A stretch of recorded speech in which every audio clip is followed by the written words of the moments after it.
Sutra Teratai yang Menakjubkan. Bab 1. Pendahuluan. Cahaya dari Buddha menyinari dunia saha di mana Dharma dibabarkan. Shun Fasyang Sutra Teratai episode 78. Kita semua lahir di tanah yang membutuhkan kesabaran. Buddha berwelas asih menyesuaikan dengan kemampuan para makhluk mengendarai perahu welas asih kembali datang ke dunia saha. Ini adalah dunia yang membutuhkan kesabaran. Oleh sebab itu, kita punya berkah dari akumulasi kehidupan kita.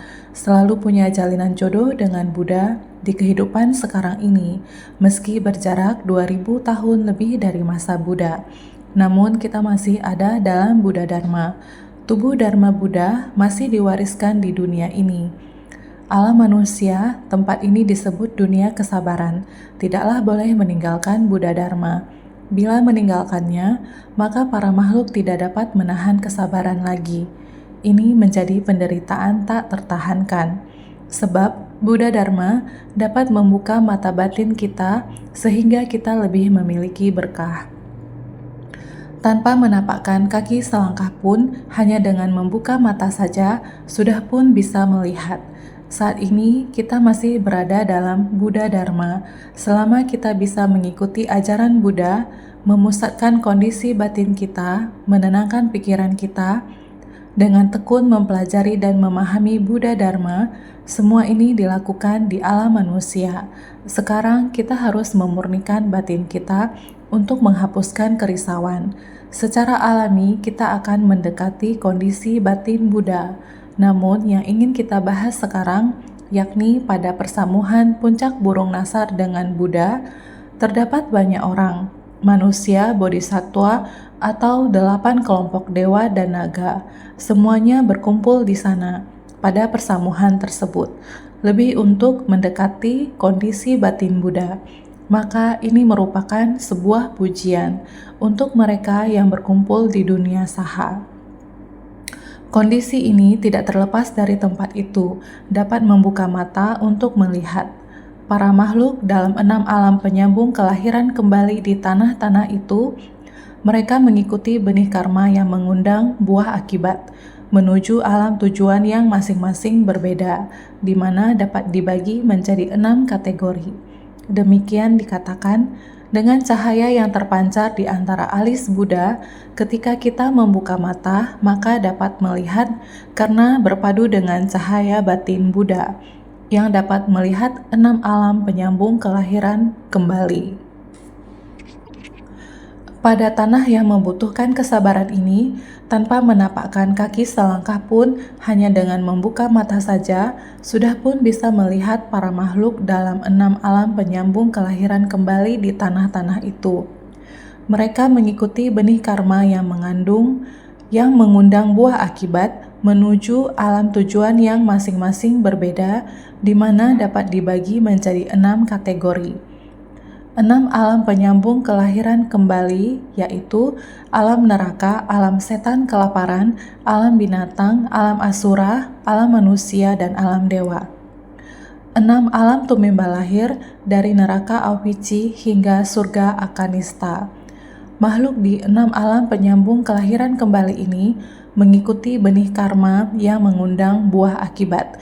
Jika ketika berada di dunia ini, melakukan 10 kebajikan dan lainnya, maka akan mengikuti karma baik, terlahir di alam dewa yang tertinggi.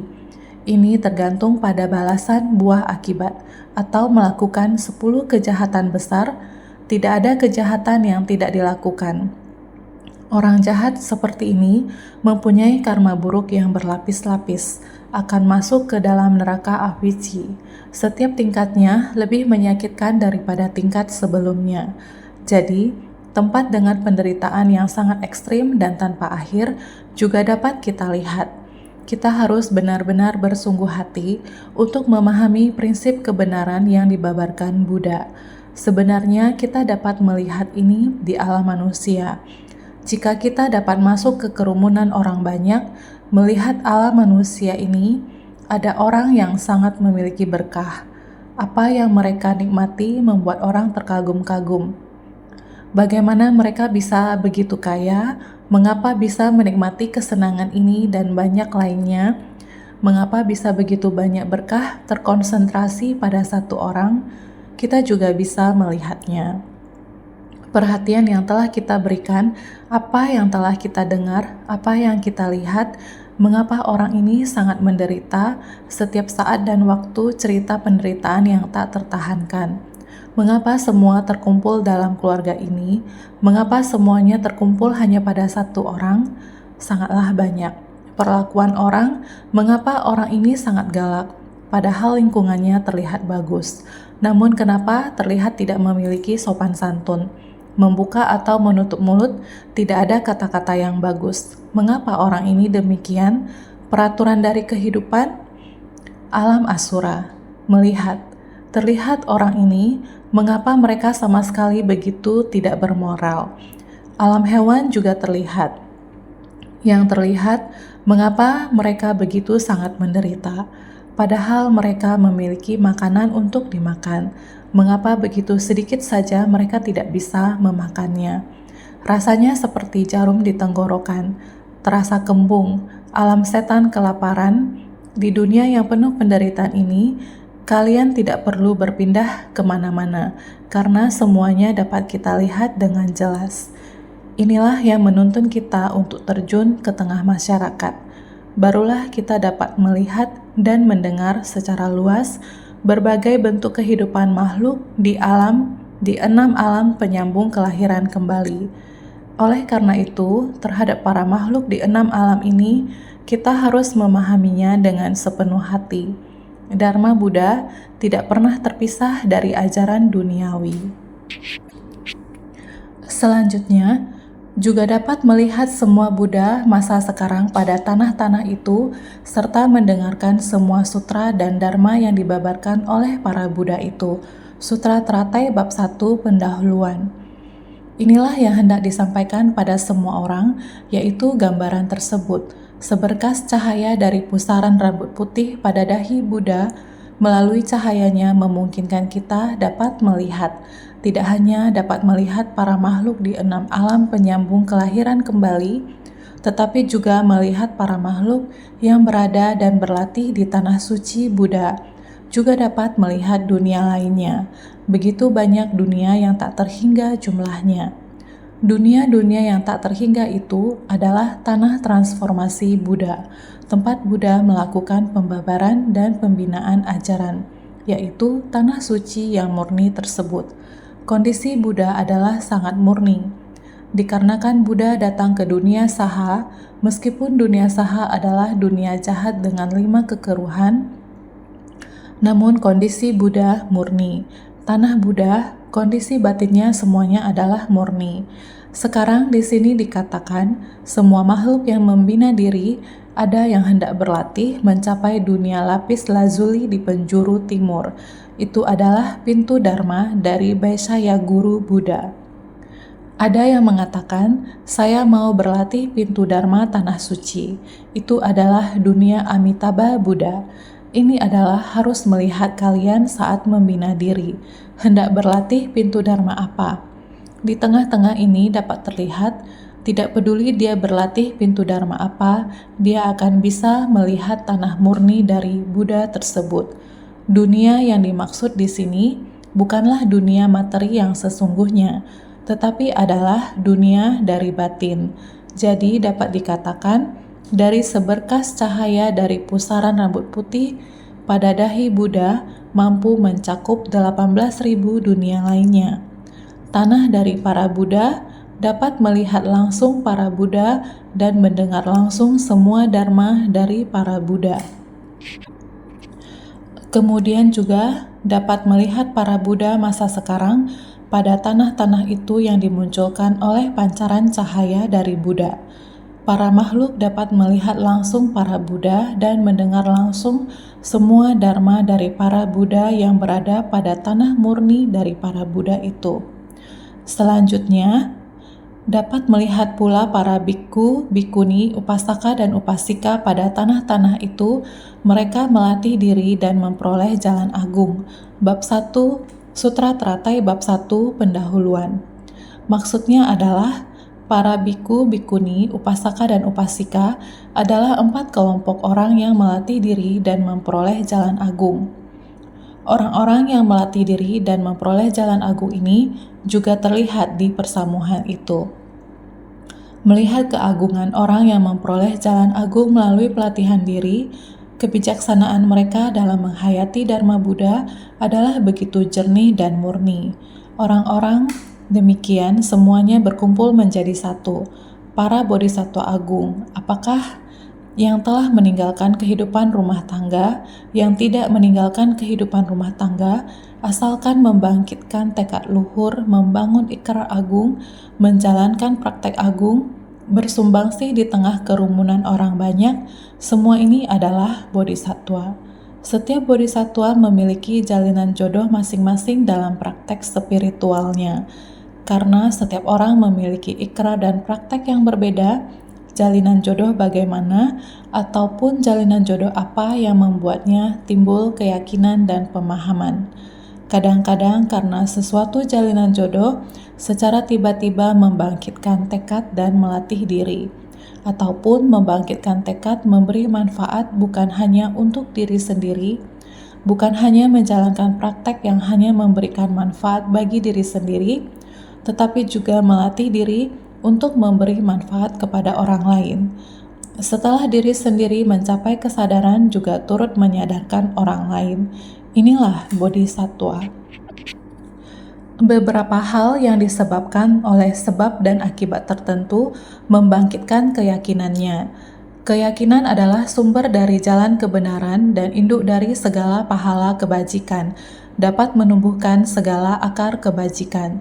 Jika kita tidak memiliki keyakinan, maka kita tidak akan berkesempatan membangkitkan tekad dan ikrar. Kita harus terlebih dahulu membangkitkan keyakinan, barulah dapat membangkitkan ikrar.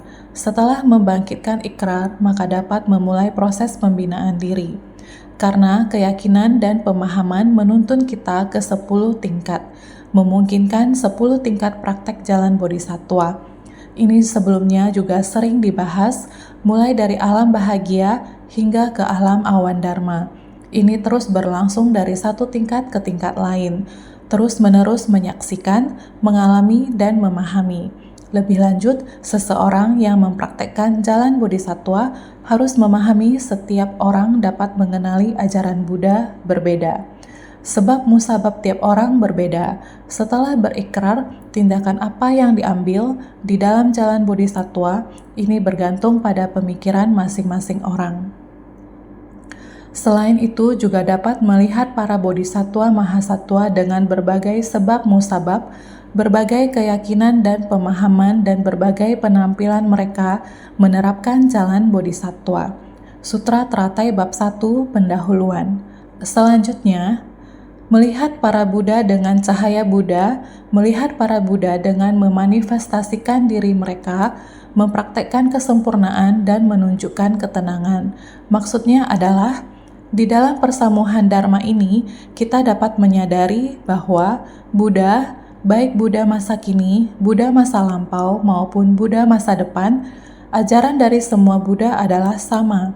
Ketika berada di alam manusia, memahami bahwa kehidupan di dunia ini tidak kekal, memulai proses pembinaan diri. Setelah mencapai kebudaan, bagaimana beliau bersumbangsih dalam memberikan pengajaran, membimbing kepada orang banyak, dan sebagainya. Sebab dan kondisi suatu kehidupan terungkap sepenuhnya, kemudian harus diwujudkan, terwujud dalam satu masa kehidupan yang utuh. Setelah mencapai pencerahan, metode apa yang digunakan untuk mengajar dan membimbing para makhluk? Mulai dari penggunaan metode terampil hingga dharma sejati.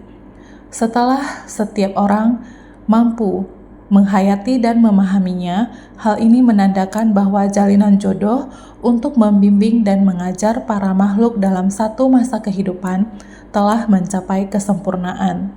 Jalinan jodoh untuk membimbing dan mengajar para makhluk dalam satu masa kehidupan telah mencapai kesempurnaan, yaitu parinirwana. Setelah parinirwana, serta relik Buddha setelah parinirwana, parinirwana berarti kedamaian agung yang sempurna. yaitu nirwana. Setelah nirwana, relik Buddha dibagi ke beberapa tempat. Kita juga tahu di dalam Sutra Buddha, Raja Asoka membangkitkan tekad membangun stupa Buddha, 80.000 lebih stupa Buddha yang tersebar di dunia. Membangun stupa yang memiliki arti menunjukkan kebajikan, moral yang tinggi seperti stupa, berlapis-lapis, sehingga stupa adalah kebajikan dan keagungan Buddha.